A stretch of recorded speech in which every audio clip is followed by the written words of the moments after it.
Nayantara serial के आज रात के एपिसोड में हाई वोल्टेज ड्रामा होने वाला है, क्योंकि लता और ललिता का जो मामला है या फिर दोनों का राज जो है उसे खोलने वाली है माँ। जी हाँ, ये सब कुछ कैसे होता है मैं आपको बताती हूँ।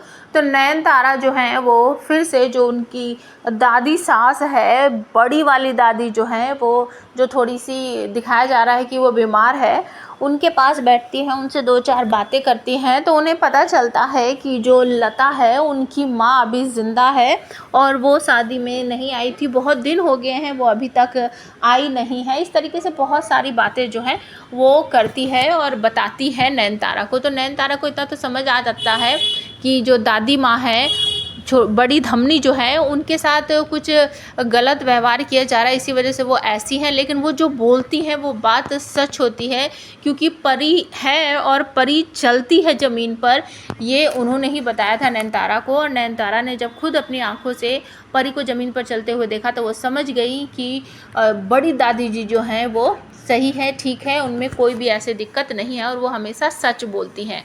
तो उनको पता चल जाता है कि जब ललिता की माँ जिंदा हैं तो वो बुलाती हैं ललिता की माँ को, मतलब कि अपनी नानी सास को। और इस बात की कानों कान खबर ना तो वो लता को होने देती है, ना ही घर में बाकी किसी भी लोग को इस बात का पता चलता है, ना ही वो खबर होने देती है।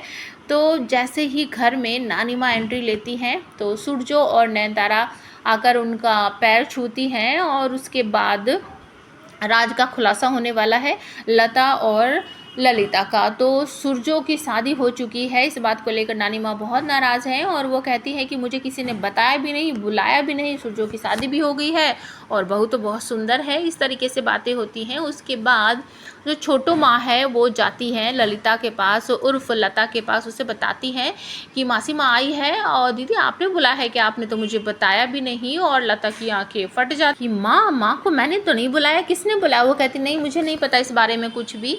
तो सब घर वाले एक दूसरे से पूछ रहे हैं कि मासी माँ को किसने बुलाया है। तो नयन कहती है कि नानी माँ को मैंने बुलाया है और मैंने जब मुझे इनके बारे में पता चला तो मैंने सोचा कि मैंने इनको देखा नहीं, इन्होंने मुझे नहीं देखा, तो मैंने इसलिए इनको बुलाया है। तो लता जो है वो चौंक जाती है और उसे समझ आता है कि ये जितना सीधा मैं इसे समझ रही थी ना उतनी सीधी नहीं है, ये टेढ़ी बिल्ली है, इस तरीके से कुछ वो बोलती है। तो उसके बाद बातों ही बातों में नयनतारा मासी माँ से या फिर अपनी नानी सास से कहती है कि नानी माँ, मैंने आपको सपने में देखा था और मुझे आपकी बहुत याद आ रही थी और मैंने सपने में एक और चीज़ देखी थी, क्या मैं आपसे पूछ सकती हूँ? तो नानी माँ कहती है हाँ पूछो, क्या बात है? तो नयनतारा कहती है कि मैंने सपने में देखा कि आपकी 2 बेटी हैं, जुड़वा बेटी हैं, दोनों की शक्ल जो है वो सेम है। तो सब मना कर देते कि नहीं ऐसा कुछ नहीं है, इनकी सिर्फ एक ही बेटी है ललिता। लेकिन नानी माँ कहती है नयनतारा सच बोल रही, मेरी 2 ही बेटी हैं, एक का नाम है ललिता और एक का नाम है लता। ये सुनने के बाद सारा घर जो है वो चौंक जाता है और सूरजो को भी इतनी बड़ी बात सुनने के बाद अब ये समझ आ रहा है कि नयन जो बोलती है वो सच होता है।